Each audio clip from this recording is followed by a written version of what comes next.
সম্পর্কের টানাপোড়েনের জেরেই জয়নগরে খুন মুর্শিদাবাদের যুবতী। দুজনের একসাথে ছবির সূত্র ধরে খুনের কিনারা করল পুলিশ। জয়নগরে যুবতী খুনের ঘটনায় গ্রেপ্তার মূল অভিযুক্ত। ধৃতের নাম গিয়াস উদ্দিন গাজী। তাকে আজ বারুইপুর মহকুমা আদালতে পেশ করা হবে। জিজ্ঞাসাবাদের জন্য অভিযুক্তকে নিজেদের হেফাজতে নেওয়ার আবেদন জানাবে পুলিশ।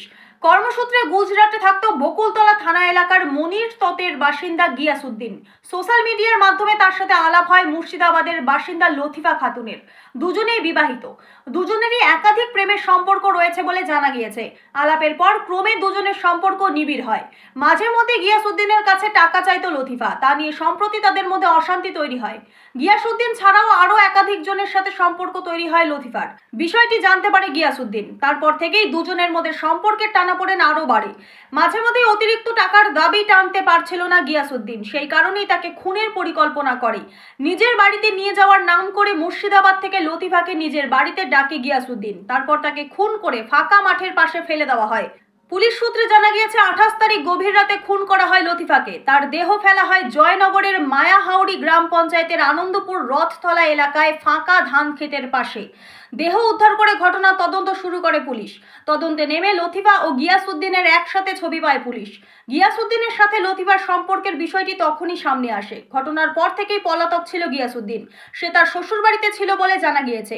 কুলতলি থানা এলাকায় গিয়াস উদ্দিনের শ্বশুরবাড়ি থেকে পুলিশ তাকে গ্রেপ্তার করে। প্রেমের সম্পর্কের টানাপোড়েনের জেরেই জয়নগরে খুন মুর্শিদাবাদের যুবতী। দুজনের একসাথে ছবির সূত্র ধরে খুনের কিনারা করল পুলিশ। ডিটেলসে দেখুন, এখনও তদন্ত চলছে। আমরা 4 দিন আগে একটা আননোন ডেড বডি পাওয়া গেছিলো। প্রথমে আমাদের ডিটেকশনটা ইম্পর্ট্যান্ট ছিল, পরে ওটা ডিটেকশন হয়। মুর্শিদাবাদের মহিলা। এখন উনি ওখানে কী জন্য এসেছিলেন, কীভাবে এসেছিলেন, আমরা এটা তদন্ত করছি। কালকে একটা আসামিকে আমরা অ্যারেস্ট করেছি। এবার এটাতে আবারও ইন্টিগ্রেশন করা হবে। করার পরে যেভাবে ইনভেস্টিগেশন প্রসিড হবে ওটা আমরা করব। মহিলার যখন যতটুকু পান ছিল সেই অবস্থায় বলেছিল ওরা স্বামী মেরেছে। অভিযুক্ত স্বামীকেই অ্যারেস্ট করা হয়েছে। আমরা দেখিনি যেহেতু উনি বলেছেন, একটা ইনভেস্টিগেশনের একটা প্রসেস থাকে, লাইন ডিক্লারেশন আছে। আমরা এটাকে তদন্ত করে আরও যা কিছু আছে সব বের করি। নিজেদের হেফাজতে দিচ্ছেন আপনারা? আমরা নিচ্ছি। Thank you.